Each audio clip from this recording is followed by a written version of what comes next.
Have you ever woken up and thought you were still dreaming for a few minutes?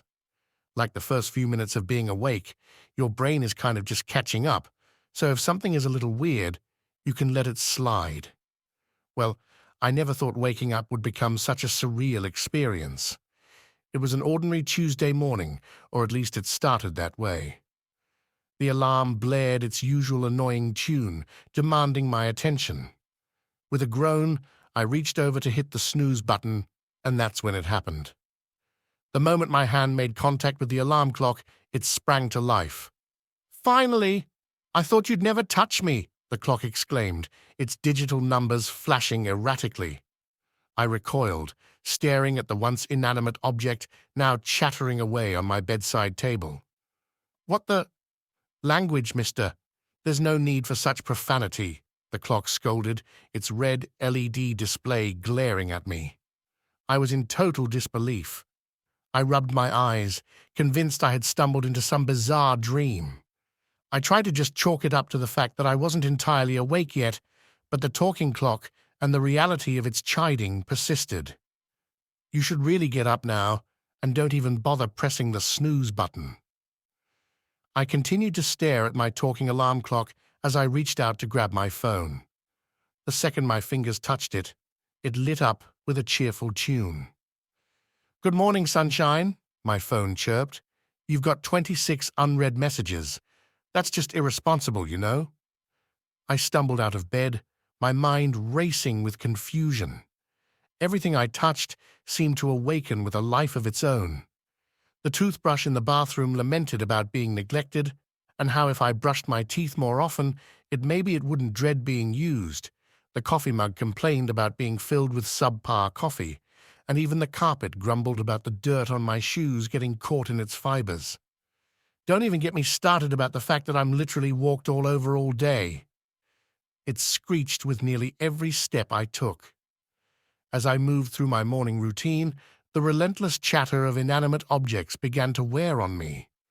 The toaster criticized my choice of bread, the refrigerator moaned about being too full, and the showerhead expressed its dissatisfaction with the water temperature.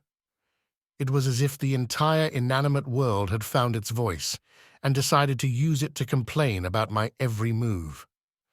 By the time I got to my car, I was on the verge of madness.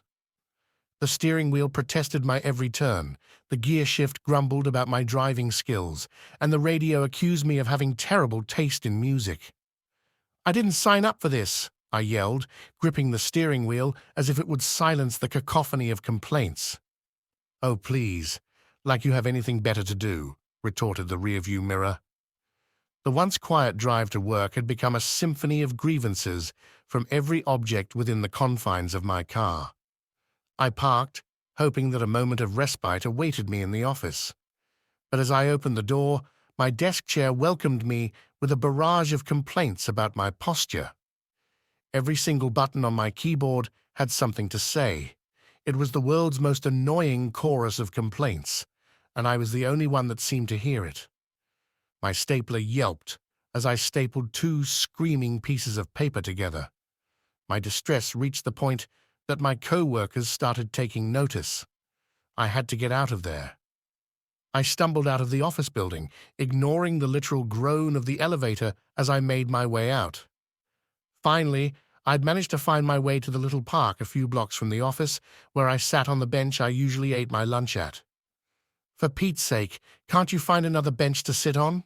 it grumbled.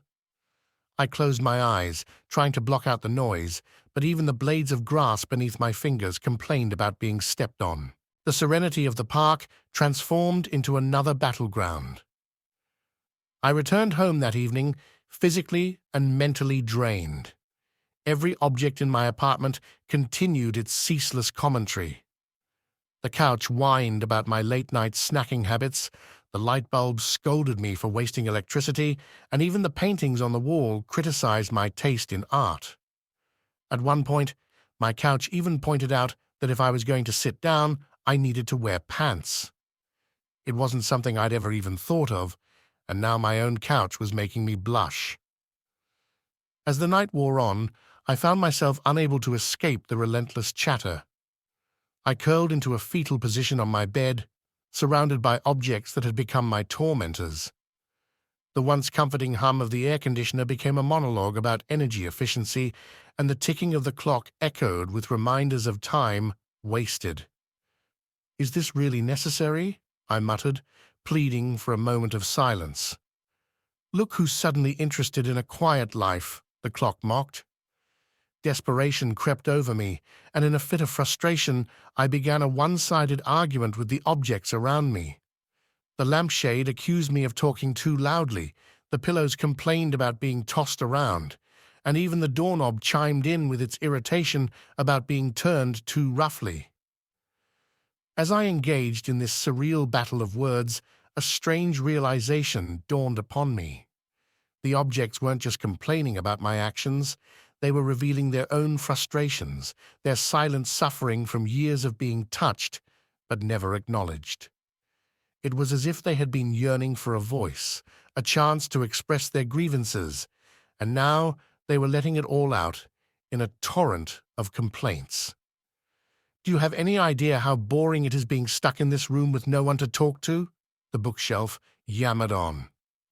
I sat there, amidst the cacophony of voices, listening to the tales of frustration from every object in my apartment.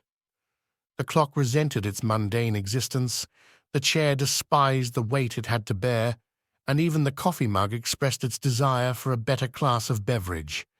Overwhelmed by a strange mix of sympathy and frustration, I began to engage in conversations with the objects. I learned about their desires, their grievances, and the stories they had witnessed over the years. The lampshade reminisced about the days when it bathed the room in warm light during family gatherings, and the rug fondly recalled the joy of being a playground for a pet cat, which was then followed by a horrendous story about the cat's claws slowly tearing at bits and pieces of the corner. As the night progressed, the once oppressive chatter transformed into a bizarre camaraderie. I found myself conversing with the objects around me, sharing stories and listening to their perspectives. The lampshade, once a critic, became a companion, and the clock's ticking turned into a rhythmic comfort. By the time dawn broke, I had forged an unexpected connection with the inanimate world around me. The objects, once silent witnesses to my life, had become my confidants. We shared laughter, exchanged stories, and, in a strange twist of fate, found solace in each other's company. It was like the entire world around me had woken up, and I just needed to take the time to listen to it. While I was still unsettled and a little confused, it wasn't with misery that I fell asleep, but fascination with my new reality. As the morning sun bathed the room in a gentle glow, I realized that the entire room was silent.